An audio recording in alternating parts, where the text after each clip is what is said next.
Yeah, Gora, Ananya, Oisashiburi, as they say in Japan. Great to see you after a long time. Part Hare Krishna, Hanapayani Bhakti, Chaitanya Priya, Hare Krishna, Hare Krishna. Hare Krishna Manya, Keshav, Brajaras Bhavana, Anushri, Rajvi, Chaitanya, Riya. Wow, what a lineup. And Parikshit. Never forget Parikshit or count him out. Hare Krishna. Kaylee Kunja Kamari, Haripo. Thanks for joining.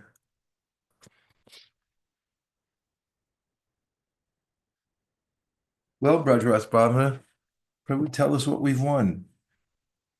Hare Krishna, welcome everyone to Youth Jam. Today we have a very special session here with Maharaj. We're going to be having a 2025 annual goal setting workshop, and so that will be the focus of today's program. And before that, we will be starting off with a prayer, as we usually do in Youth Jam. So we'll be accepting a nomination, and then someone can second that nomination, and then the prayer can be made. I'll just send the prayer format in the chat. Feel free to nominate. I second that nomination. We have a nomination for Kaylee Kunju Kumari. Okay. Thank you. All right. Dear Shri Shri Radha Madan Mohan, Srimad Mahaprabhu, Shri Shri Lakshmi Nrsingadev, if you so desire, please allow us to set goals that help us grow in our spiritual lives and as devotees as a whole. And please let us support each other in this process and be able to do this together as a community. Thank you so much for considering our humble request. Thank you, Kaylee Kunju Kumari. Now over to you, Maharaj. Okay, my inclination is to start off with some shlokas because that's our tax. Hare Krishna Navya, Hari Charan, Hare Krishna. Nikunja Sundari, Hare Krishna. Good to see you. Yeah. So, how about if we do the Bhagavad Gita? So we do our chad for the day. And if I'm not incorrect, we're on. Why did we go back to 7? That's the only conundrum I have since we were on 8. Are we going backwards?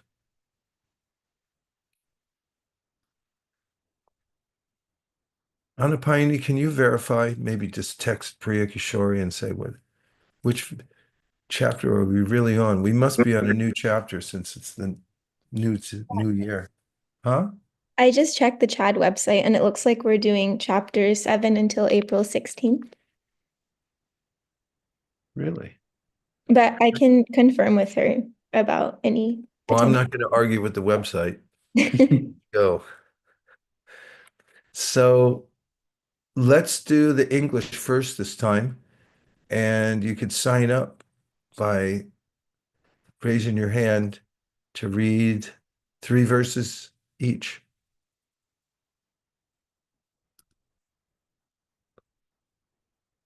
Okay, Parikshit, you start.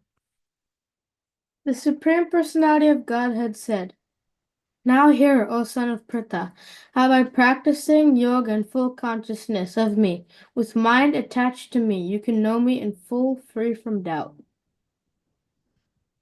I shall now declare unto you in full this knowledge, both phenomenal and numinous. This being known, nothing further shall remain for you to know. Out of many thousands among men, one may endeavor for perfection, and of those who have achieved this perfection, hardly one knows me in truth. earth, water, fire, air, ether, mind, intelligence, and false ego. Altogether, these 8 constitute my separated material energies. Besides these, O mighty armed Arjuna, there is another superior energy of mine, which comprises the living entities who are exploiting the resources of this material inferior nature. All created beings have their source in these 2 natures of all that is material and all that is spiritual in this world. Know for certain that I am both the origin and the dissolution.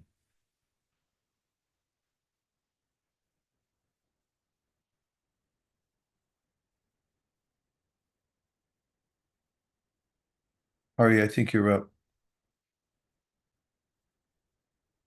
A conqueror of wealth, there is no truth superior to me. Everything rests upon me as pearls are strung on a thread. O son of Kunti, I am the taste of water, the light of the sun and the moon, the syllable Om in the Vedic mantras. I am the sound in ether and ability in man. I'm the original fragrance of the earth, and I'm the heat of fire in fire. I'm the life of all that lives, and I'm the penances of all ascetics. O son of Pritha, know that I'm the original seed of all existence, the intelligence of the intelligent, and the profess of all powerful men.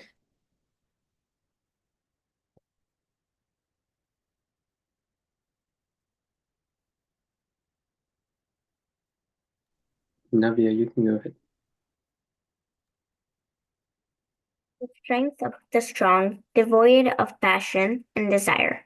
I am sex life, which is not contrary to religious principles, O Lord of the Bharatas. Know that all states of being, be they of goodness, passion, or ignorance, are manifested by my energy. I am, in one sense, everything, but I am independent. I am not under the modes of material nature, for they, on the contrary, are within me.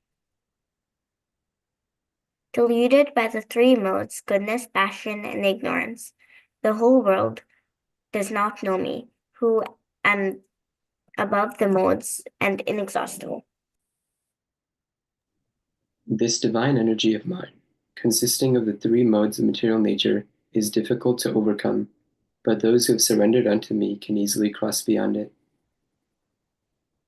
Those miscreants who are grossly foolish, who are lowest among mankind, whose knowledge is stolen by illusion, and who partake of the atheist nature of demons, do not surrender unto me.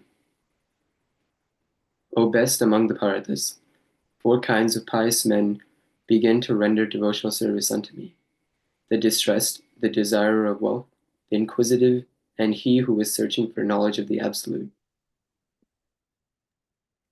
Of these, the one who is in full knowledge and who is always engaged in pure devotional service is the best, for I am very dear to him and he is dear to me. All these devotees are undoubtedly magnanimous souls, but he who is situated in knowledge of me I consider to be just like my own self.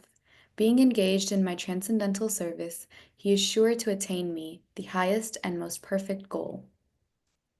After many births and deaths, he who is actually in knowledge surrenders unto me, knowing me to be the cause of all causes and all that is. Such a great soul is very rare.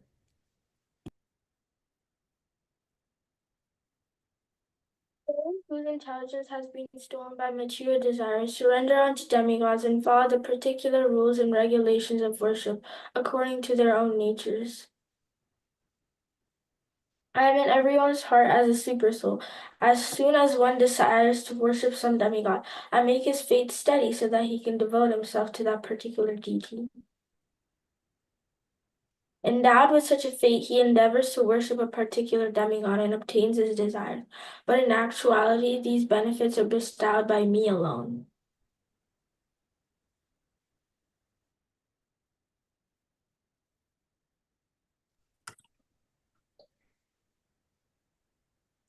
Men of small intelligence worship the demigods, and their fruits are limited and temporary. Those who worship the demigods go to the planets of demigods, but my devotees ultimately reach my supreme planet. Unintelligent men who do not know me perfectly think that I, the Supreme Personality of Godhead Krishna, was impersonal before, and now I have assumed this personality. Due to their small knowledge, they do not know my higher nature, which is imperishable and supreme. I am never manifest to the foolish and unintelligent. For them, I am covered by my internal potency, and therefore they do not know that I am unborn and infallible. O Arjuna, as the Supreme Personality of Godhead, I know everything that has happened in the past, all that is happening in the present, and all things that are yet to come. I also know all living entities, but me no one knows. O Scion of Partha, O conqueror of the foe, all living entities are born into delusion, bewildered by dualities arisen from desire and hate.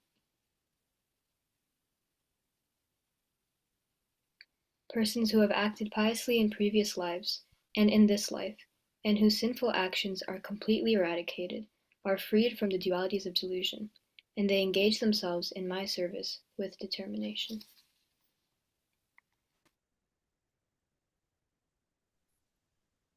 Intelligent persons who are endeavoring for liberation from old age and death take refuge in me in devotional service. They are actually Brahman because they entirely know everything about transcendental activities. Those in full consciousness of me, who know me, the Supreme Lord, to be the governing principle of the material manifestation of the demigods and of all methods of sacrifice, can understand and know me, the Supreme Personality of Godhead, even at the time of death.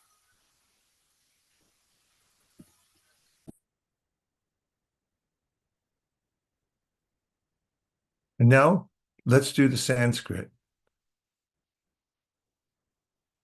Who's been practicing their pronunciation of Sanskrit? Reading Devanagari. Prikshit? Okay, we need two more who have been practicing their Sanskrit and feel like they need a little more practice. Okay, we got the first three, Prikshit, Anapayani, and Kirtini Agora. We'll read, oh well, let's see. And Manya, sorry, who else was there? And Chaitanya, did I say? Okay, let's see who we have here. Everyone's got scared because I was going to cut them off. Parikshit, Anapayani, and Kirtini Agor. Do 10 each, and we'll follow along behind muted mics.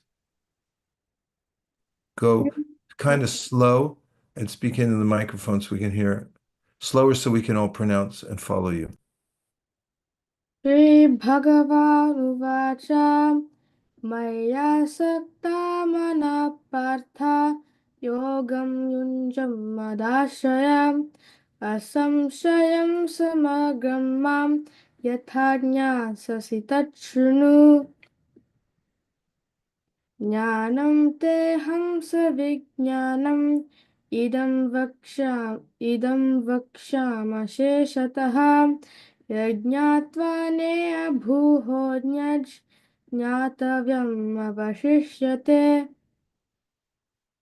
मनुष्याणां सहस्रेषु कश्चित् यतति सिद्धये यततामपि सिद्धानां कश्चिन्मां वेत्ति तत्त्वतः भूमिरापो नलो वायु खं मनो बुद्धिरेव च अहङ्कारा इति यं मे भिन्ना प्रकृतिरष्टधा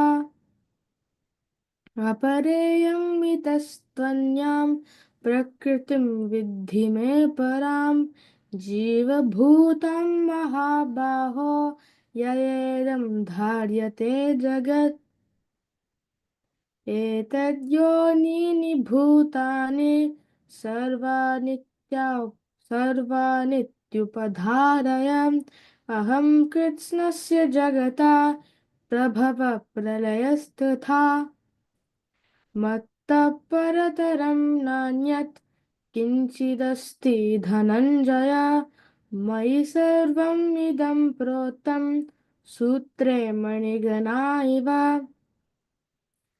रसोऽहम् अप्सु कौन्तेय प्रभास्मि शशिसूर्यय प्रणवः सर्ववेदेषु शब्दखे पौरुषं ऋषु पुण्यो गन्धः पृथिव्यां च तेजश्चास्मि विभावसौ जीवनं सर्वभूतेषु तपश्चास्मि तपस्विषु बीजं मां सर्वभूतानां विद्धि पार्थ सनातनं बुद्धिमतामस्मि तेजस्विनावहम्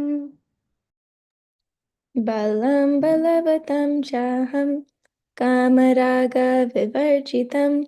धर्मविरुद्धो भूतेषु कामोऽस्मि भरतर्षभ ये चैव सात्विकभावा राजसस्तामसश्च ये मत एवेति तान् विद्धि न त्वहं तेषु ते मयि त्रिभिर्गुणमये पार्वैरेभिः सर्वमिदं जगत् मोहितं नाभिजानाति मामेभ्यः परमव्ययम् दैवी हि एषा गुणमायी मम माया दुरत्यया मामेव ये प्रपद्यन्ते मायामेतां तरन्ति ते न मां दुष्कृतिनो मूढा प्रपद्यन्ते नराधमा मायया परितज्ञाना आसुरं भावमाश्रिता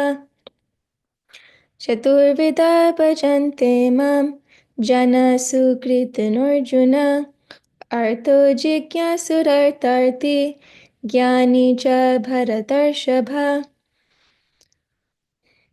तेषां ज्ञानी नित्ययुक्त एकभक्तिर्विशिष्यते प्रियो हि ज्ञानिनोत्यर्थम् अहं स च मम प्रिया उदारा सर्व एवैते ज्ञानी त्वात्मैव मे मतम् आस्थिता स हि युक्तात्मा मामेवानुत्तमां गतिम् बहूनां जन्मनामन्ते ज्ञानवान् मां प्रपद्यते वासुदेव सर्वमिति समहात्मा सुदुर्लभा कामैस्ते प्रपद्यन्ते न्यदेवता तं तं नियममास्ताय प्रकृत्या नियता स्वया यो यो यं यं तनुं भक्ता श्रद्धयार्चितुम् इच्छति तस्य तस्याचलं श्रद्धं तामेव विदधाम्यहम् सतया श्रद्धया युक्तस्तस्य राधानम् ईहते लभते च कामान् मायैव विहितन् अन्तवत्तु फलं तेषां तद्भावत्यल्पमेधसां देवान् देवा यजो यन्ति मद्भक्ता यन्ति माम् अपि अव्यक्तां व्यक्तिम् आपन्नां मन्यन्ते माम् अबुद्धया परं भावं अजनन्तो मम व्ययम् अनुत्तमम् नाहं प्रकाशं सर्वस्य योगमाया समावृता मूढोऽयं नाभिजानाति लोकमामजम् अव्ययम् वेदाहं समतीतानि वर्तमानानि चार्जुन भविष्यानि च भूतानि मां तु वेद न कश्चन इच्छाद्वेषसमुत्तेन द्वन्द्वमोहेन भारत सर्वभूतानि सो सम्मोहं सर्गे यान्ति परन्तप येषां तन्तर्गतं पापं जनानं पुण्यकर्मणा ते द्वन्द्वमोहनिर्मुक्ता भजन्ते मां वृथावृताम् जरामरणमोक्षाय मामाश्रित्य यतन्ति ते ब्रह्म तद्विदुः कृत्स्नम् अध्यमं कर्म चाखिलम् साधिभूता धिदैवं सधियज्ञं च ये विदो प्रयाणकाले च मां ते विदुर्युक्तचेतसा Om Tat Saditi Srimad Bhagavad Gita Upanishadsu Brahma Vidyayam Yoga Shastre Shri Krishna Arjuna Sambade Gyan Yoga Gyan Vigyan Yoga Nama Saptamodhyayaha Hare Om. My Zoom program gets concerned and keeps telling me, do I want to switch to another language? Because it sounds like I'm speaking another language. Well, that felt good.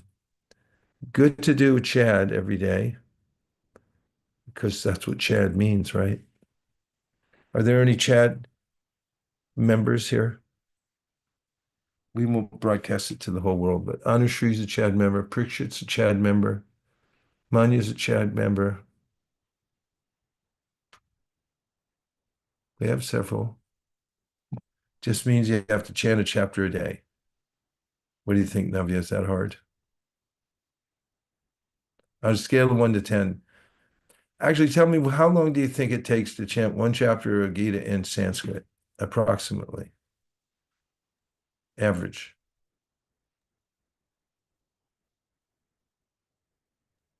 Navya, go ahead. 10 minutes? Niharika says 10. Maybe if you factor in chapter 11 and 18, right? Some of them are like 5. I don't think this chapter 7 is more than 5 or 6.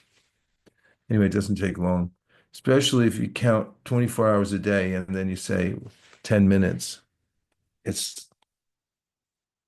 Well, you guys are the mathematicians. Tell me what percentage of your day that is. For 20 points, who gets an accurate answer at first? Brajasbhavana, 0.6. Thank you very much. Let's hear it for Santa Cruz University and Georgia Tech. Hare Krishna. Okay, so pick a verse. We'll have, let's see, Ananya, pick a verse. Which one do you want to hear? I like verse 14, 7, 14. What do you like about it? It's really like nice. It's like feels, I love the verse though. Just feels good. Yes. Okay, I'm going to read it to you, and then you're going to start by giving a few comments based on the purport of places where you can give Shastra Praman. Daivahi esha gunamayi mama maya duratyaya mameva ye prapadyante mayam etang tarantite. This divine energy of mind, consisting of the 3 modes of material nature, is difficult to overcome, but those who have surrendered unto me can easily cross beyond it. The Supreme Personality of Godhead has innumerable energies, and all these energies are divine. Although the living entities are part of his energies and are therefore divine, Due to contact with material energy, their original superior power is covered. Being thus covered by material energy, one cannot possibly overcome its influence. As previously stated, both the material and spiritual natures, being emanations from the Supreme Personality of Godhead, are eternal. The living entities belong to the eternal superior nature of the Lord, but due to contamination by the inferior nature, matter, their illusion is also eternal. The conditioned soul is therefore called Nityabadha, or eternally conditioned. No one can trace out the history of his becoming conditioned at a certain date in material history. Consequently, his release from the clutches of material nature is very difficult, even though that material nature is an inferior energy, because material energy is ultimately conducted by the supreme will, which the living entity cannot overcome. Inferior material nature is defined herein as divine nature due to its divine connection and movement by the divine will. Being conducted by divine will, material nature, although inferior, acts so wonderfully in the construction and destruction of the cosmic manifestation. The Vedas confirm this as follows: Mayam tu prakritim vidyan, Mayinam tu maheshwaram. Although Maya illusion is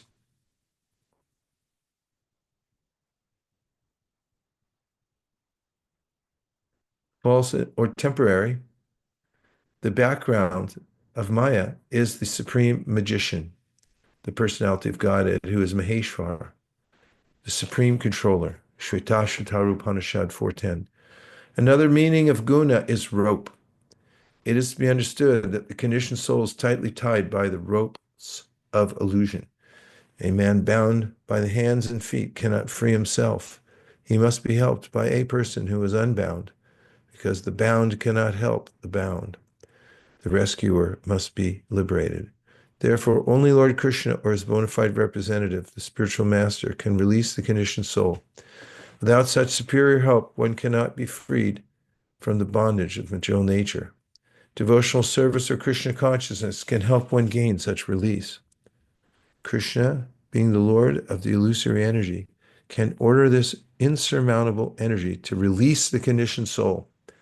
He orders this release out of his causeless mercy on the conditioned soul and out of his paternal affection for the living entity, who is originally a beloved son of the Lord. Therefore, surrender unto the lotus feet of the Lord is the only means to get free from the clutches of the stringent material nature. The words Mam Eva are also significant. Mam means unto Krishna, Vishnu only, and not Brahma or Shiva. Although Brahma and Shiva are greatly elevated and are almost on the level of Vishnu, it is not possible for such incarnations of Rajaguna, passion, and Tamaguna, ignorance, to release the conditioned soul from the clutches of Maya. In other words, both Brahma and Shiva are also under the influence of Maya. Only Vishnu is the master of Maya. Therefore, he alone can give release to the conditioned soul. The Vedas, Shvetashvataru Upanishad 3.8, confirm this in the phrase Tam Eva Viditva, where freedom is possible only by surrendering, only by understanding Krishna. Even Lord Shiva affirms that liberation can be achieved only by the mercy of Vishnu. Lord Shiva says, Mukti Pradata Sarvesham Vishnu Eva Na Samshayaha. There is no doubt that Vishnu is the deliverer of liberation for everyone. Okay, Ananya, you start. Just give a verse that goes with that, backs up any of the main points, and a verse that you see could support any of the points. Okay.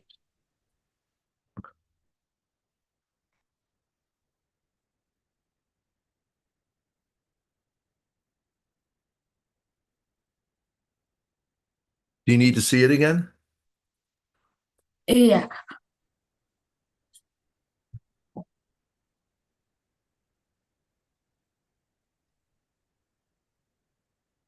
We'll give you 10 seconds. So Yeah. like a verse connecting to this verse. Yeah, I'll give you an example. Let's Yeah. take the first sentence. The Supreme Personality of God has innumerable energies, and all these energies divine. So I would then say Parasha Shaktir Vividai Vishriyate Sambhavika Jnana Bala Kriya Cha, which is a verse that says exactly that. And if you pick any sentence and then you say, oh, this sentence goes with a particular verse, and you don't have to say the Sanskrit, you can say one that you think relates to it. You want a couple others to go first and you can kind of see how it works? Yeah. Okay. Go ahead, Anushri. Okay. So in the purport, it talks about how you can only be saved by someone that's not bound by material nature if you're bound by it. And it reminded me of the verse in the 8th chapter of the Bhagavad Gita, which talks about how you should, different ways by which you should meditate upon Krishna. And it's, I think it's the 8th or ninth verse. Um, Kavin Puranam Anushasitaram. And one of the ways it mentions there is that you should meditate on him as transcendental and beyond the material nature. So by thinking of him in that way, you can meditate on the fact that he's beyond the material nature, and therefore he's the only one that can help us cross beyond it. And Brava. Well done. Okay, pass it to somebody else.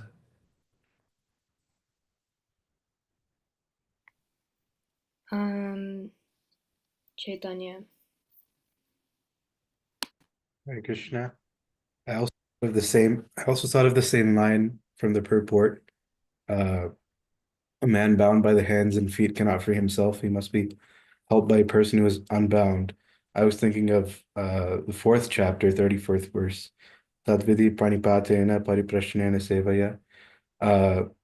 And at actually the end of the verse, Jnaninas Tattvadarshina, it says the self-realized souls can impart knowledge unto you because they've already seen the truth. Jnaninas Tattvadarshina, they've seen the truth already. So it's kind of like they've already been saved from this situation, and that's why they're qualified to be able to help you. Bravo. Well done. Pass it along. Uh, Parikshit.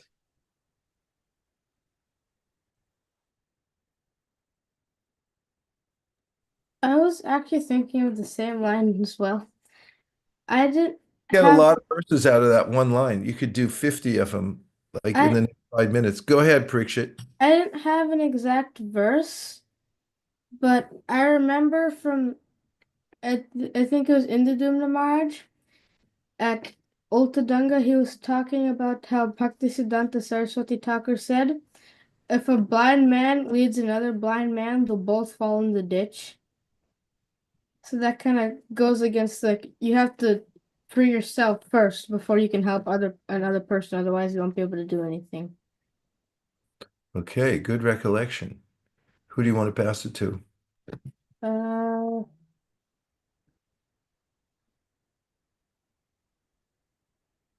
Chaitanya Gora.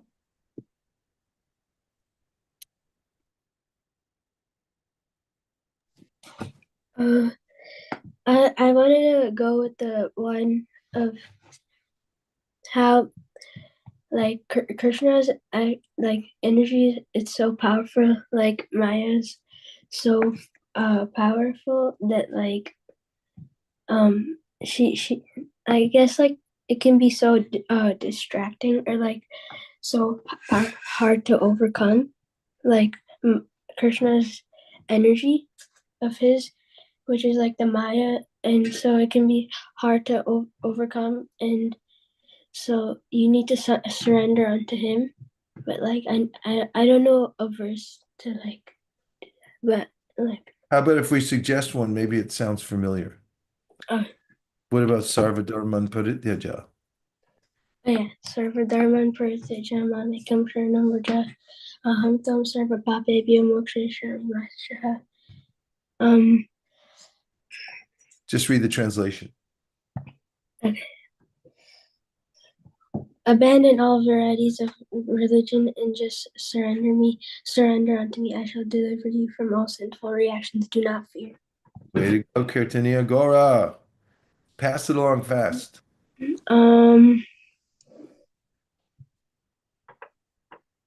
uh, 3, 2, 1, go. Ria. Okay, Ria. One, I don't remember the verse for this, but it the line that says how Brahma and Shiva still can't get over, still are like under the influence of Maya a little bit. Only like Krishna is above it. Where were you thinking of? Did you have a place like in the Bhagavatam, first canto, second chapter? Something like that? Uh, um, I'm sure there's a verse in Bhagavatam, but I know I've heard the verse. I don't know where it is. I mean, I also thought of like one of the 10 offenses, how you can consider Hmm. Brahma and Shiva's name at the same level as Lord Yeah, that's Vishnu's. pretty good. That's good evidence you're giving. Here's the one I had in mind. Saffam Rajas Tamai Iti. You know this one? Oh, I don't know this one. Rajasthamayiti prakritir gunasthar yuktapada purusha eka ihasyadate stityade harivarinchi hareti sangya shriyamsi tatra kalusa fatanor naramsu. The transcendental personality of God is indirectly associated with the three modes of material nature, namely passion, goodness, and ignorance. And just for the material world's creation, maintenance, and destruction, he accepts the three qualitative forms of Brahma, Vishnu, and Shiva. Of these three, all human beings can derive ultimate benefit from Vishnu, the form of the quality of goodness. Courtesy of Brajaras Bhavana Prabhu, who's running the show from behind the scenes. I liked the way you went. You thought of a verse, you didn't know how to formulate it, but then you went to the 10 offenses. I thought that was brilliant. Those 10 offenses are from the Padma Purana, by the way. It's one verse, and then it's broken down into 10 parts. So we'll count it. Who do you want Thank to you. pass it to? You got 5 seconds. 5, 4, Um, 3, 2, 1. Manya? Hare Krishna. I was thinking of Vlad Marge's and I'm What were you forgetting. thinking? I couldn't hear you. I was thinking of the prayers from Prahlad Maharaj in 7th Canto 9th chapter.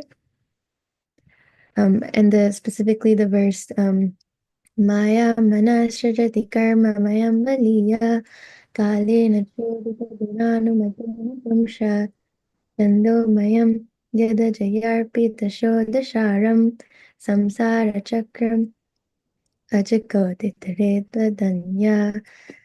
And I like this because it specifically talks about how this material energy is created from Krishna's external energy. And it goes back to how Krishna says, Mama Maya Duratyada, like it's my Maya.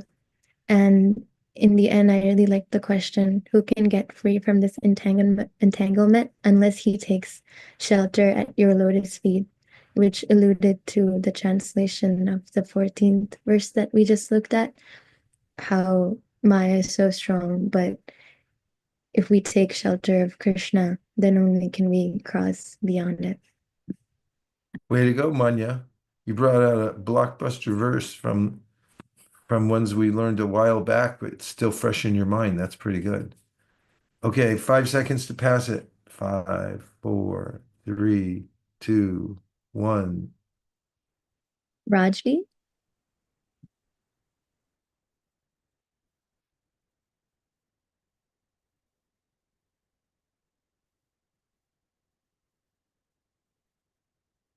Hare Krishna, Rajvi. How are you? Hare Krishna, I'm Hare good. Krishna. Any any point you can drag out of this, and then we'll all work together, or whatever you'd like to do. Go for it. I wasn't really thinking of like a verse, but like I was just thinking of like the stories we've not like chapters of the Bhagavad Gita that we've read before in other classes. And like I don't really know. Like, yeah. Pick a sentence out of the purport and I'll help you.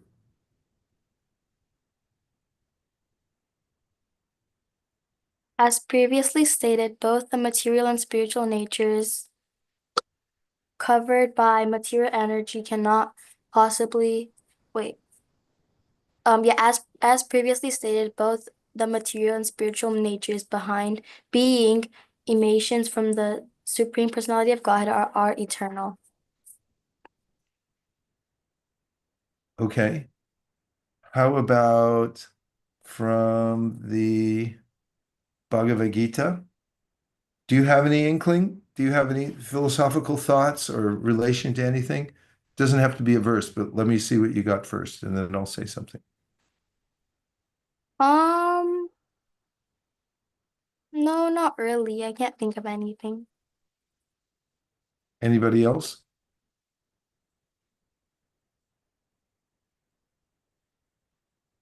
Well, first of all, I mean, just that all emanations come from Krishna, and thinking of Aham Sarvasya Prabhavo Matak Sarvam Pravartate Iti Matva Bhajante Mam Buddha Bhava Samanvita.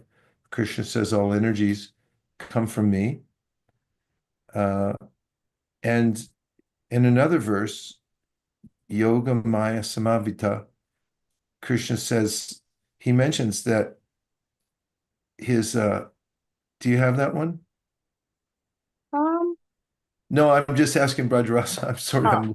oh, It's almost like we're in the same room, so I'm looking at him because he's running the slides. Naham prakasha sarvasya yoga maya samavrita mudo yam navijanati lokamama jamaviyam. I'm never manifest to the foolish and unintelligent. For them I am covered by my internal potency, and therefore they do not know that I am unborn and infallible. And the key verse here is yoga maya, because he's talking about a covering potency, but he calls it yoga maya here in this case. And Rajvi, I'm going to tell you a story and tell me if you've heard of this. In the Bhagavatam, when Vidura is in his own home and he gets insulted by Duryodhana. Duryodhana calls him nasty names. And then Vidura says, enough's enough. And he walks out of the house. He puts his bow and arrow on the porch and he just leaves. And he goes on pilgrimage. Does that story sound familiar? I don't think I've heard that one before. Okay. So what happens there is in the purports explained how although Duryodhana is in Maya and he's chastising Vidura unnecessarily, that's Mahamaya. But at the same time, look at Brajaras Bhavana go. Go ahead, you can highlight it.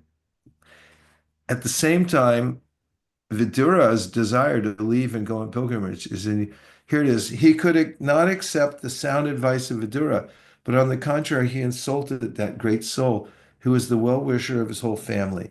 Vidura could understand this because he was a pure devotee of the Lord. In spite of being very strongly insulted by Duryodhana's words, Vidura could see that Duryodhana, under the influence of Maya, the external energy, was making progress on the path towards his own ruination. He therefore considered the acts of the external energy to be supreme. Yet, that's an indication that goes with the verse that you picked out. It says Maya, the external energy. Oh, where was that? Yeah, the external energy to be supreme. Yet he also saw how the internal energy of the Lord helped him in that particular situation. A devotee is always in a renounced temperament because the worldly attractions can never satisfy him. Vidura was never attracted by the royal palace of his brother. Thanks for picking out that sentence, Rajvi. It really helped. It was a really good one. And anyway, everyone sees how the game's played now. So now we're going to go to the next part of our program, which is goal setting. Boy, I can't tell you how powerful goal setting is for me. Every year I set goals and I write them down and I keep them really clearly present. Try to keep everything in front of me. And it's amazing that even subconsciously, when you see the goals that you wrote down, You get herded in that direction by forces that we may not even see. And the intentionality of writing it down, deciding what's most important to you and aiming for it, even if you don't see the paper you wrote it on again for another year, you'd be really surprised to look at it again later and say, oh, wow, somehow or other, there's a lot of inner work going on here, pushing me in that direction. And one of the ways I describe to myself and conceive of the process of goal setting is manifesting.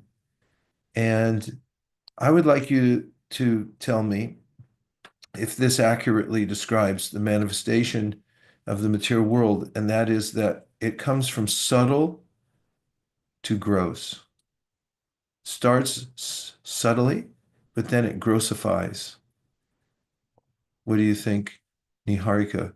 You're in one of the best universities in the world. Tell us what you think. What's your opinion of that statement? Could you repeat it, Marge?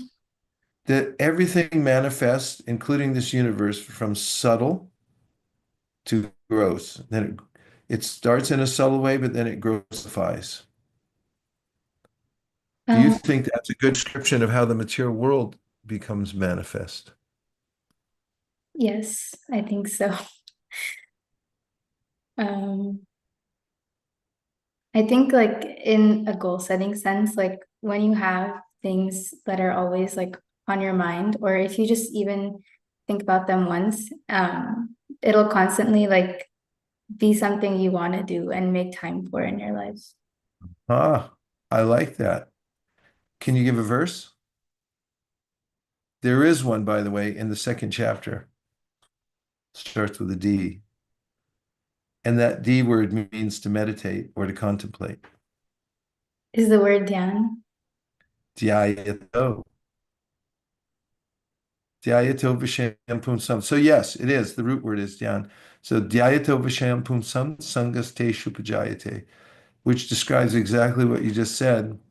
And there it is, courtesy of our extremely fast Sanskrit finding department.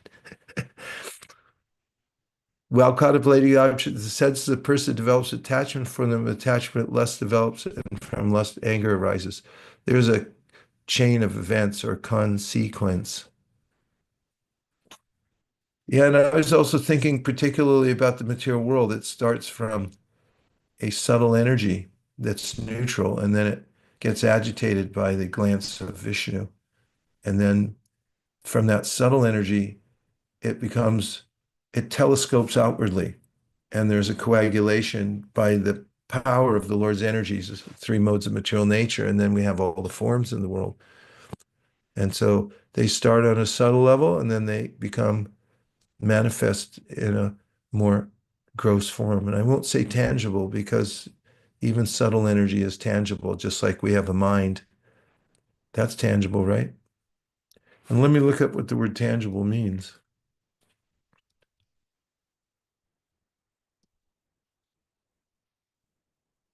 Perceptible by touch. Well, that's literally what it means. Tangere, to be able to touch something. So the point is, all creations start with subtle energy. For instance, in the thought world, you think of something, and then Prabhupada talks about this, then you talk about it. It's in one of his purports where he talks about how the if somebody wants to build a skyscraper building, then the idea comes, right? Rian, if you get an idea, you want to build a skyscraper building, then next thing you start talking about it, and then the ingredients, Prabhupada said, are already there. But then because first the thought energy was subtle, then the speaking, that's grosser than thought. And then the ingredients start to manifest because of that, and you put the building together. So in a similar way, when you set goals, you may have an idea of something you want to accomplish. Navya, do you have an idea of something you want to accomplish? Um, get Say good yes. grades. What? Get good grades. Okay. So there's an accomplishment. You've got it in the thought world. It's there floating around. And then the way you start to manifest it is by writing it down and make a goal. And like, what kind of grades do you want to get? Do you want all C's? How about B's? How about A's? Yeah. That's not A's A. not good enough nowadays. A's not good enough. You got to get A plus, right? Yeah. So whatever it may be. And then once you have a clear target, which is another concept, then you know what to shoot for. Because if you don't know where you're going, you can go in any direction and you can just wander. Krishna talks about that in the Bhagavad Gita. Bahushakahya anantascha Buddha yovyavasayanam. If you're avasayanam, you don't have a clear idea of what you want, then anything will do, right? Somebody will come along, da da da da da. How about this? And you're like, well, okay, why not? Because I don't have a clear idea of what I want. So setting goals gives you this kind of enthusiasm because you know where you're going. So that's my preamble to goal setting. Does anybody have any questions before I go into the presentation? Any trepidation about going into goal setting? Does it make you nervous? What's the adjective you'd use about when you think about it? Or you can always just say, Ma, Vaisheshikadasa, I don't think about it at all. Come on, give it up. What are you thinking, Ria? Goal setting 101. What's the first adjective comes into your mind?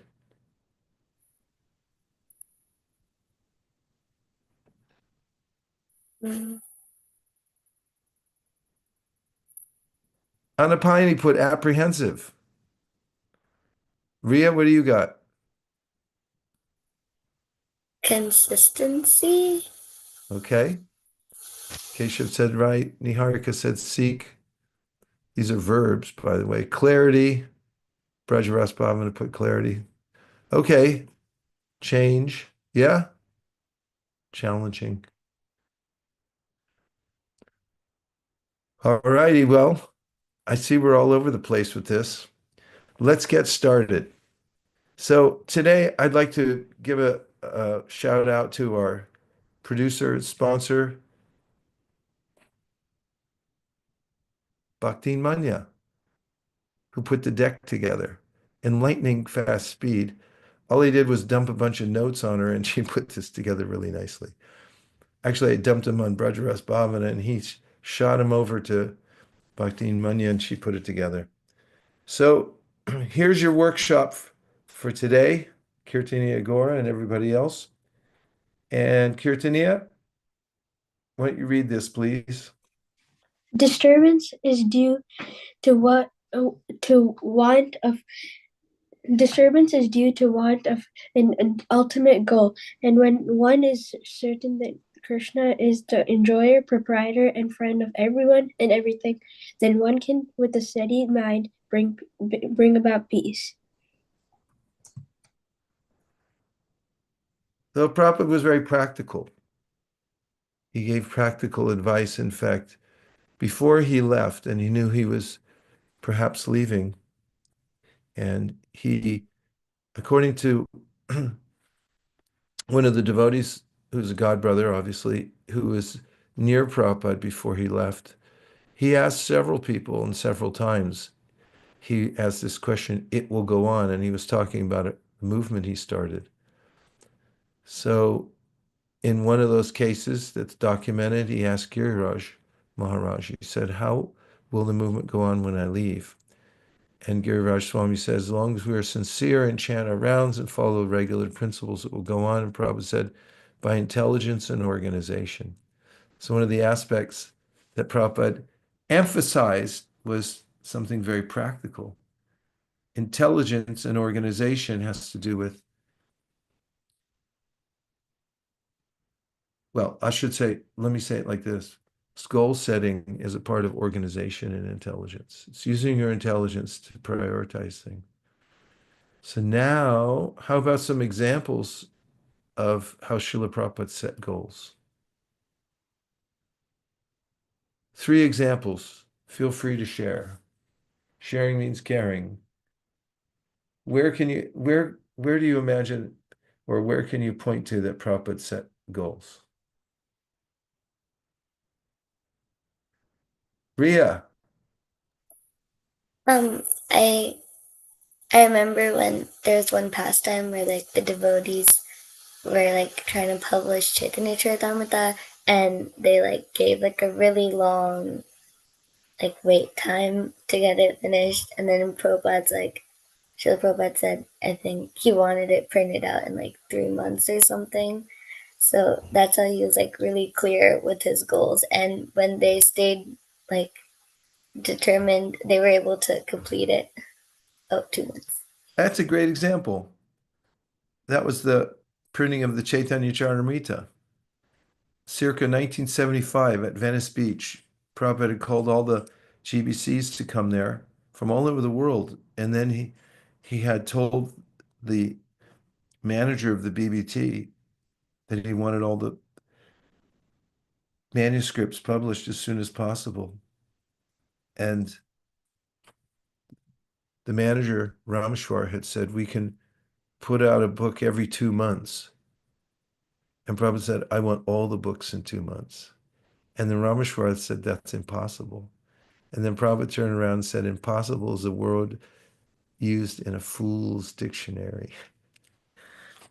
And you're right, Ria, that's a really good example. Then there's a way in which, because Prabhupada set that really clear goal, even though, albeit highly demanding goal, a marathon ensued and the devotees actually finished it in 2 months and 1 day. Yeah, nice one. 2 more. Ways Prabhupada set goals for 500 points.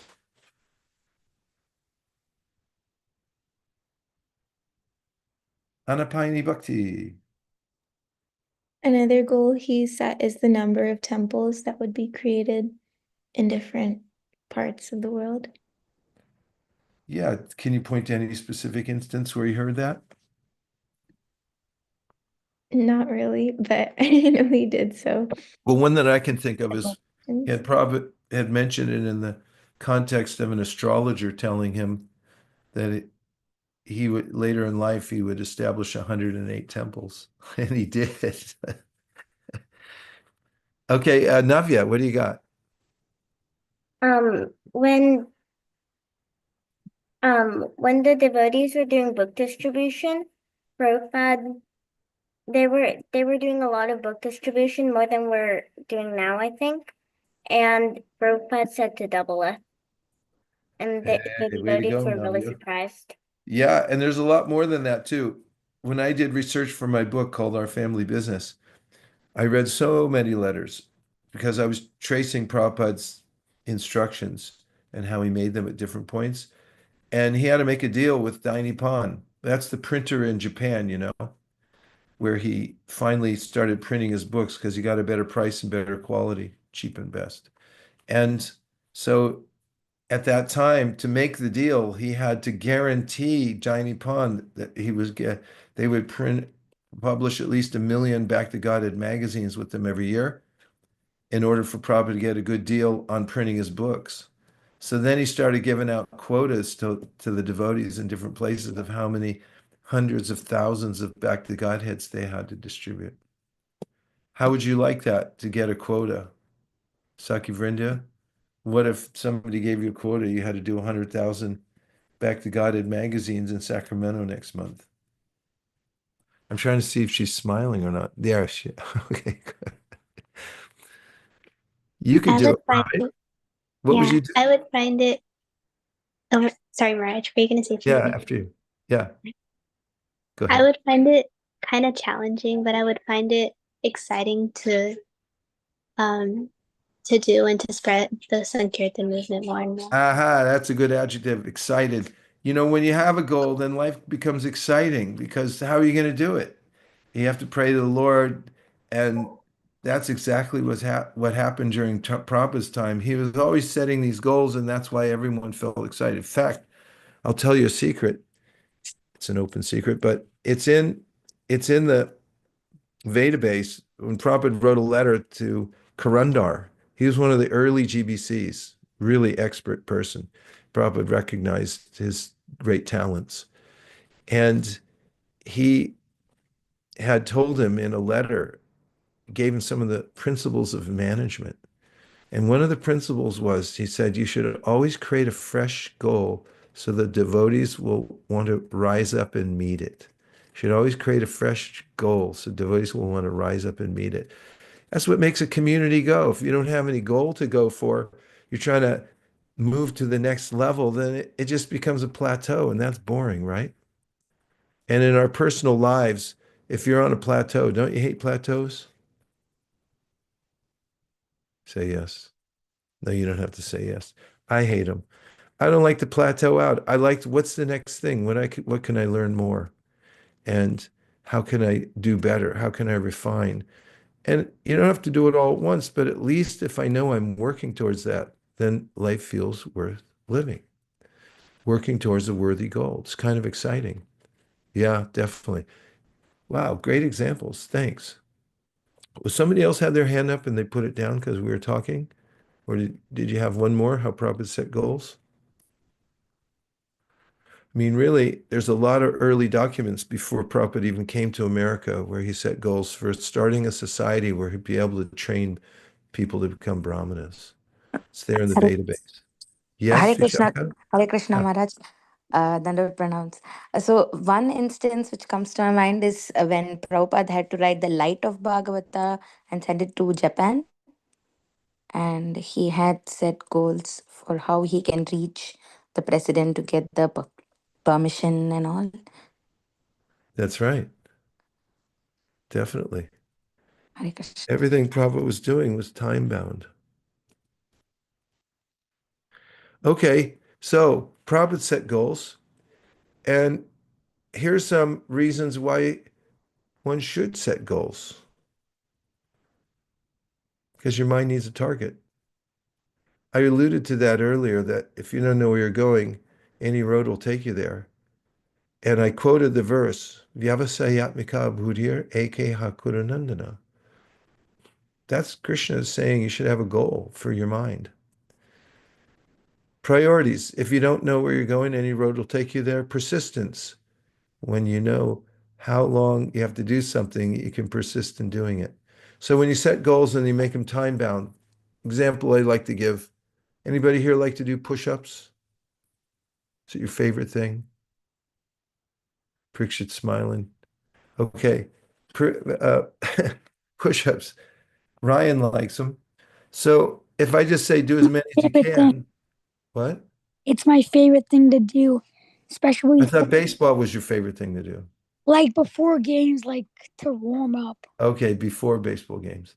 All right, so doing push-ups, if someone just says do as many as you can, you may keep looking up intervals saying, well, can I stop now? But if someone says, do five, he's like, yeah, I can do five. I know what I'm shooting for. And that way you can persist because determination has the word terminus in it. Terminus means an ending point. If you know what the ending point is and you're able to keep up and do it, cross the finish line, that's known as determined, literally, because you reached the end of it. So if you don't know what the end of your activities are and they're just open-ended, you may become overwhelmed. You may feel overwhelmed because when's this going to stop? Just like university, right? Or school, any kind of school. It can be a little challenging, right? Say yes. Yeah, Yep, but if you know it's over in a certain, like even one class you're in, if you know it's going to be over in 30 minutes, how long are classes nowadays? exactly. Anyway, when you know the hour is going to be over, you can tolerate. Or when you know it's just going to be 4 years more and then you're out, then you can tolerate. So persistence has a lot to do with having clear goals. Okay, let's move on. So here's some reasons people don't set goals. They don't have good reasons to. In other words, they're not thinking of what they want. They don't know how effective it is. That's another reason people don't do it. Some people don't know how to set goals. Some people fear that they might fail if they set a goal. And some feel overwhelmed. They say, I'm too busy. I'm too disorganized. I could never set goals. Next. So here's some tips. Are you ready for some tips? Okay. Here's the main principle for goal setting. Decide what you want and write it down.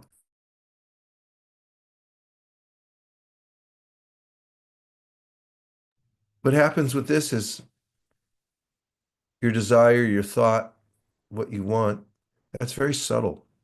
And as soon as you put it on paper, write it down, then it becomes grosser. It's starting to manifest in the world. Then it also gives a target for your mind. This is a miracle process. Just try it, even if you don't know if it's going to work for you. You just practice it. I keep a notebook like this, beginning every year, and I keep a diary of what's happening. And then in the back, in the very back cover, you see I write my goals down. And that way, I always have it at my fingertips. And I committed them to paper, and I can say already, they're just this year, and I just made them recently, they're already moving me in a certain direction just because I wrote them down. If I didn't write them down, they'd still be floating around in here. So what's the first tip for goal setting? And I'll say the most important.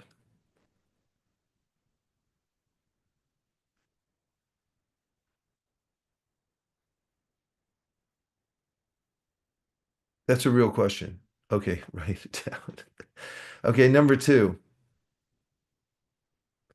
make your goals smart. Of course, some people use this SMART.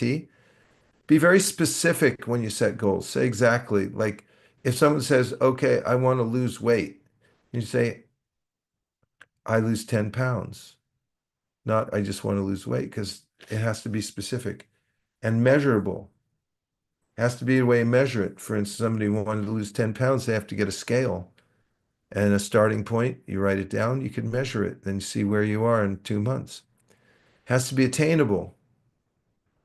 Means it's something, of course, anything's possible, but you have to have something within reason. And that's also realistic. And one that's not on here, it's the T, and it's time bound. Time bound means you say, I'll do it by this time. Whenever you're in a meeting, a lot of people waste time in meetings because they go to the meeting and they don't come away with any clear time bound goals. So if you're in a meeting and you want to shake things up and you actually want to make progress, insist that whatever proposals and goals that you set in your meeting has an ending date. That's what makes it really powerful. You say, by such and such a date, such and such a person or I will finish this task. Next. How come that 3 is blocking? Or is it just on mine, Manya? I think it's my export. Oh, it's your export. Okay, no problem. Um, Here's the next tip is to write your goals in present tense and make them positive. So let's say, here's an example. A negative statement would be say, I stopped mindlessly scrolling on my phone. It's a negative statement. But, and, or I wish, let me say the future. I wish let's say, uh, I will stop mindlessly scrolling on my phone. First of all, it's a negative. And second of all, it's in the future. But if you were to say it in the present tense,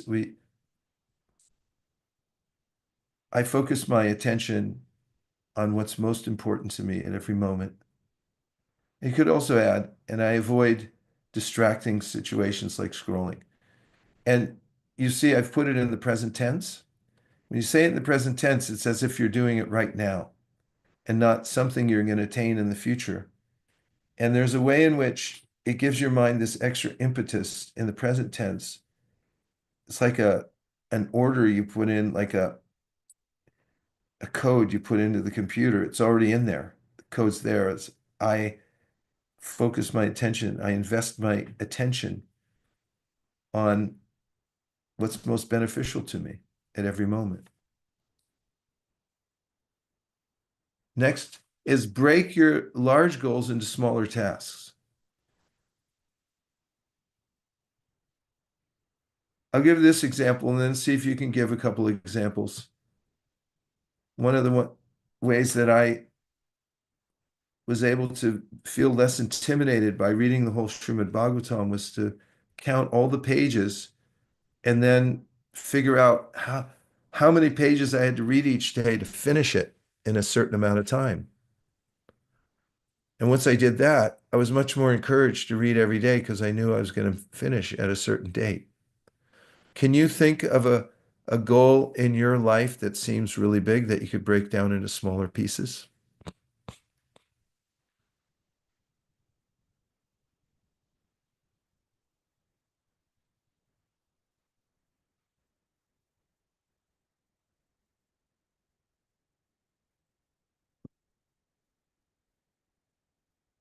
Rajaras Bhavana. I don't think I'm able to raise my hand when I'm screen sharing, but I wanted to share one goal like that I've been working on, like for getting more fit. It's hard for me to break that down into smaller tasks. You said it's hard to break down into smaller tasks? Hard for me to break it down into like time-bound tasks where there's a lot of different options. You said it's difficult. Yeah. Well, there's apps you can get that are very helpful with that. There's one that's very popular called MyFitnessPal. You know that one? Oh, It's yeah. every way of measuring everything that you do. And I mean, there are hundreds of them. That's one of the more famous ones. But I'm just giving you an example that anything can be taken apart and put into little pieces. And after all, every day and every week is a unit in which you can say, I will do this. Let's take getting fit. Let's say one of the directives nowadays is walk 10,000 steps a day. All right, 5,000. Whatever you like. But if you take 5,000 steps a day, you just figure out how far is that. And or you wear an Apple Watch or whatever, and then you can measure it and you just write it in your book. And if you attend to the small tasks that you have to do every day, the smaller tasks, and you just do it every day, then you've broken it down. And then you naturally move towards fitness. Does that help? Yeah, that was very helpful. Thank you. Okay, thanks. Can anybody else think of a big task in your life that seems overwhelming that you could perhaps divide into little parts?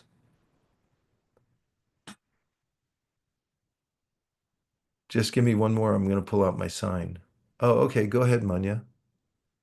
I was thinking about getting my college degree and how that can feel overwhelming. There you have it. But It's a big deal, right? Go ahead. yeah, I was just saying breaking it down. And what helped me is make my graduation plan and what classes I'm going to be taking each semester, and then focusing on the class that I'm currently taking and then planning for the next semester helps me break it down and then it feels less challenging. That's perfect because that's really the principles. Think about what can I do right now?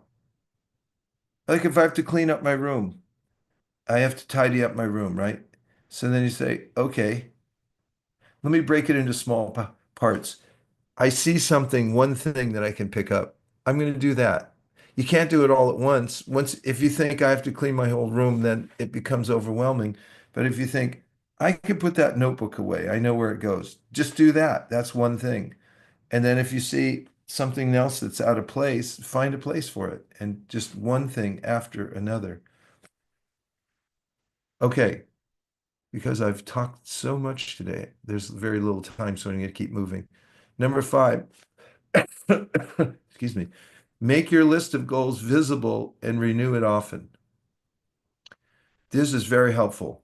When you have your goals written down, uh, I have different kinds of ways of doing it. Sometimes I conceptualize them like this and make a chart for different targets I'm going for. And then they start off in a more simple way.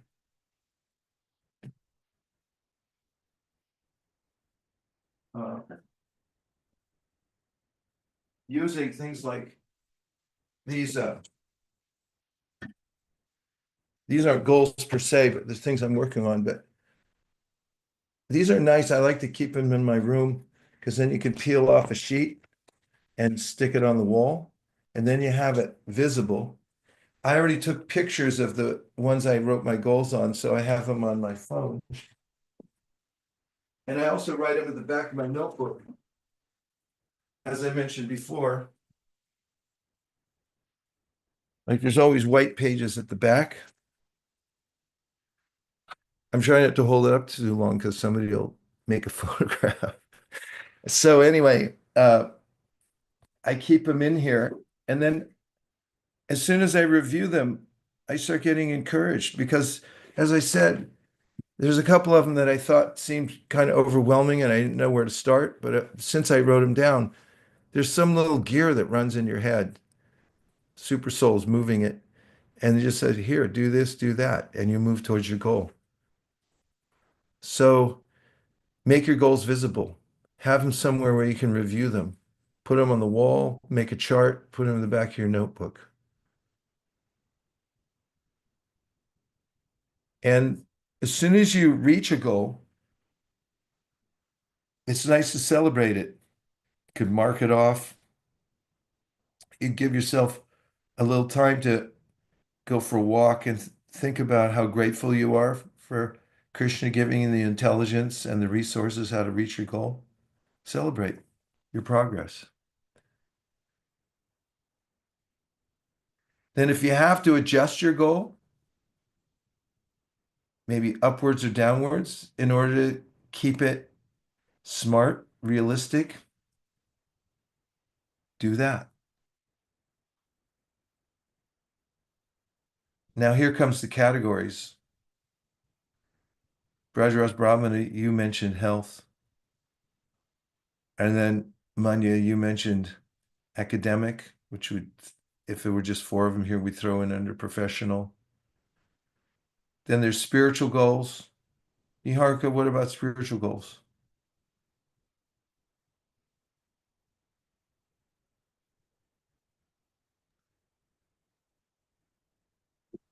Like setting spiritual goals? Yeah, what about them? Say something about that. Okay. I think spiritual goals can be also broken down into like daily tasks. Like for reading, we can set a number of pages to read every day, and if not pages, a number of minutes to read every day. And one way to do help with this is having like accountability partners and people that you share your like reading realizations with, or you set a time and read together with. Excellent.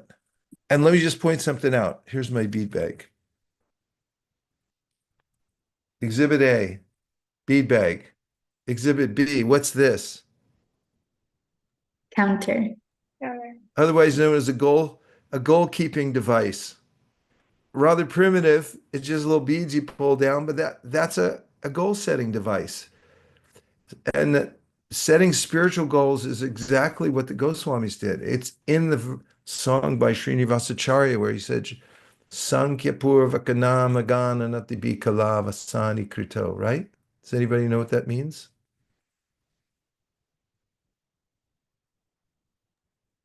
Sankhya Sankhya. Purvaka Yeah, is yeah. Go ahead. numerical. Sankhya, yeah, it means to count. So Sankhya Purvakana Magana Nati. They counted how many names they chanted, how many times they had bowed down to others. They counted everything. So what Niharika said about counting pages you do every day, that there's lots of spiritual goals, and you can even do qualitative spiritual goals, like what's the quality of my speech? Am I nice to people like Krishna says to be in the austerity speech in the Bhagavad Gita? He said, be nice. So if you want to say something nasty, but then you don't, and you have that as a goal, you're going to feel really good about it. And then family, any family goals? Like what you could do with your family? What's a good family goal? Kirtania Gaur, do you have your hand up? Yeah, maybe like every like once in a week, like spend time with them for like an hour or like play something or like You're cook such a nice together. devotee. That's a great idea, Kirtania Gaur. I mean, giving people attention in your family, it doesn't get better than that. Because mostly everyone's got their phone in their hand, yes, yes, blah, blah, blah, blah, and they're not even listening, or, you take them for granted, and that wears thin. But if you just take a little time and just be present with your family members, it go a long way. Or if somebody lives far away and you call them up and say, hi, I was thinking of you. That's a big deal. Those are things you could make goals for. Okay, we'll keep moving. Use various time frames. I love this one. This is fantastic. How about a 1 minute goal? Have you ever set a 1 minute goal? Try it today. That's your homework. Set a 1 minute goal. Here's my little friend that I keep with me wherever I go.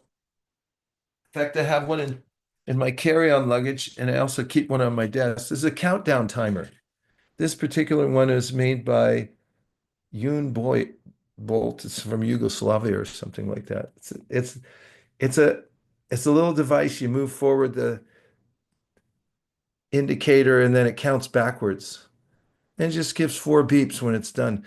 But what's the difference between me just I'm going to do something and I'll take my time, or I set it to 5 and I say within 5 minutes I'm going to tidy up my whole room. Then it becomes like a great event, like the Olympics or something like that, because I got 5 minutes. So if you set a 1 minute goal, within the next 1 minute, I'm going to make a phone call back 2 people, write back 2 emails that I've been procrastinating on, in 1 minute, whatever it takes. Then you've got the 1 hour goal, or you've got a 1 day goal, a 1 week goal. 30-day goals are really powerful because you say, for the next 30 days, I'm going to do such and such. 1 year, 5 year, 10-year, lifetime goals, etc. Break them into categories, and it gets really interesting how you can be motivated by that. And then next, if you don't know where you're going, I've already said that one, but drops a day wear stone away. That's one Prabhupada used. If you just do a little bit on it every day, and he used to do it like this, he said, drops a day wear stone away. And let's go to the next one. I'll save that for later because I would just want to get some reflections or comments.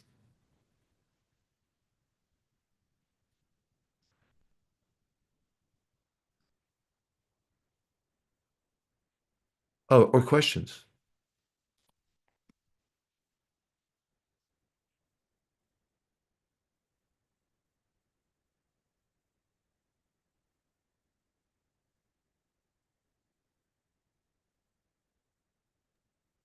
Hare Krishna.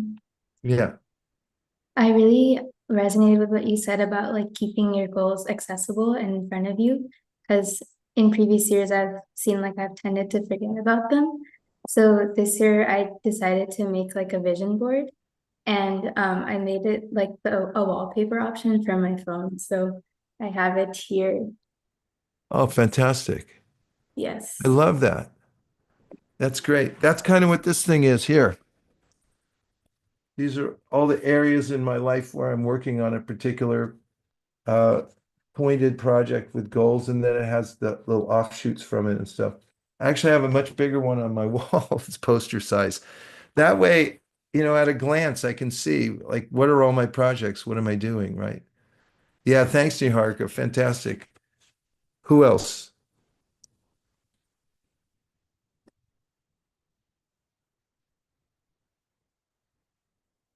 Okay, go ahead, Vishaka. Hare Krishna Maharaj. So I have a reflection and a question. Yes. So the reflection or realization is, I like the point where you use the counter, the 5 minute, Uh-huh. the use time frames for that. You had showed a count back thing, a device you use. That is a very interesting thing. Like we can use that and accomplish many of the tasks of many of my household tasks and everything is what I feel, and I'm going to get one for sure. Thank you so much for sharing that, Maharaj. Yeah, in And fact, yes. yes, yes, Maharaj, please go ahead. Now, I was suggesting that I would like to get one for if I could figure out when my when I have to leave the world and then get one like that. Because they had them for Y2K. You guys weren't born then, most of you, but Y2K was supposed to be the end of the world. And they had these countdown timers saying when it was going to be over. And I thought, why not just get one that says when you're going to leave your body and put it on your lapel? Boy, would that be motivating. What was the other thing you were going to say? I have a question, Maharaj.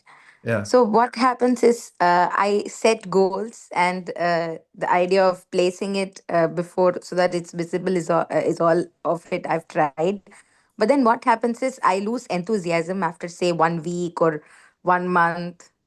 Sometimes Yeah, I'm that can struggling a lot with happen. consistency. Yeah. But at least you have something to come back to. And I know I've written goals in a certain frame of mind, and then sometimes they'll sit there for a year or 2 years, 3 years, and I'll look back at it and go, wow, that was a great idea. I like it. Or I also realize, as I said in the beginning, that there's a way that subconsciously I'm start working on it because I wrote it down.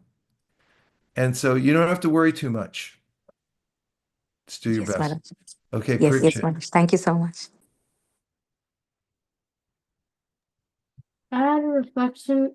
So after the yatra, I got inspired by like the japa talks and the japa sloka, everything. So I started chanting 16 rounds, and I followed the thing of breaking it into smaller portions. So I'm like trying to break it into like 4 rounds here, 3 rounds here, another 2 rounds here, another 4 rounds there, and it's really working out for me. So like the entire day with school and homework and everything. Way to go, Parikshit. Okay, Rajras, let's go ahead and have you give any last mentions of new people, those who have joined for the first or second times or anything like that. Yes. So today we have so Maithili has joined before, but it's our first time with you here, Maharaj. Hare Krishna, Maithili. Do you want to give a quick introduction? Hare Krishna. Um, I'm from Atlanta, Georgia. My name is Maithili. I'm 12 years old. Hare Krishna. Welcome, Aitali. It's so nice to have you here. Thanks for joining. Hare Hare Krishna. Krishna. Hare Krishna. And I think also Vishaka from Atlanta is joining here today for the first time. Hare Krishna. Yes, Hare Krishna, Brajarasa Bhavanadas, Prabhu Hare Krishna. Hare Krishna Maharaj, thank you so much for this opportunity. And I've been following Youth Jam for a long time. It was a dream for me to, join this and take all of your wonderful association. And thank you so much for this opportunity. Uh, and just this year, December 29th, you very compassionately gave me shelter. So Hare thank you Krishna. for that also. Thank you, Vishaka. Thanks for joining. Very happy to have you here. Hare Thank you, Krishna. Maharaj. Thank you, Hare Krishna. That's all from me, Maharaj. Over to you. Okay. Any opportunity you have, get a pen, paper, and write down your goals. Remember, the first tip is the most important. Decide what you want and write it down. And once you start writing things down, you'll see that there's a magic that happens. It starts to come into your mind and into your subconscious as well, which you'll notice from time to time. You start to move in that direction. I can't emphasize this enough how important it is and how exciting it is. Once you conceive of what you actually want, it changes your life also because there are too many things, too many decisions. And unless you prioritize, you just feel like you're overwhelmed all the time. But if you make a clear idea of what's most important to you, and then you set out for specific goals with specific time frames and so forth, it gives you this purpose for living your life, and you get more efficient in the way you're doing things. You turn down some things that your mind suggests as alternatives because you know you're shooting for something better. And shooting for that metaphor, like with an arrow, you're trying to hit a target. So make your targets and put them on the wall. And then you'll notice that your mind just naturally goes for it because that's the nature of the human mind, is to go after goals. And to go back to the very first statement that we read, it was Prabhupada said that this is the main reason for despondency is not having Krishna as the ultimate goal. So put Krishna as your target, to remember him and to keep the transcendental vibration going. And you'll always be happy. Om Tat Sat. Dear Srila Prabhupada, dear Shri Chaitanya Mahaprabhu, Shri Shri Panchatattva, Shri Shri Radha Govinda, Shri Shri Radha Gopinath. If you so desire, please give us the intelligence to make you our ultimate goal in life. 18 Thakur Godeyaki Karyachina Atmasat, 18 Charan Vandon Tine Monarnath. So that we'll always be moving towards serving you and increasing our devotional service to your lotus feet and helping other people do the same. Thank you for considering our request. Everyone who agrees with this prayer in whole or in part, please unmute and say Hare Krishna. Hare Hare Krishna, Hare Krishna, Haribol, Vanchakal Hare Kripa Sindhave Charanam Krishna. Pavanibhyo, Vaishnavebhyo Namonama Nantakodi Vaishnavini Jai. Jai. Everybody, good to see you. Hare Hare Krishna. Hare Krishna, everyone. Thank you. Thank you everyone for joining. We will continue Youth Jam next week, same time Saturday, 3 p.m. Pacific. Hare Krishna. Okay, Hare Krishna. Bye.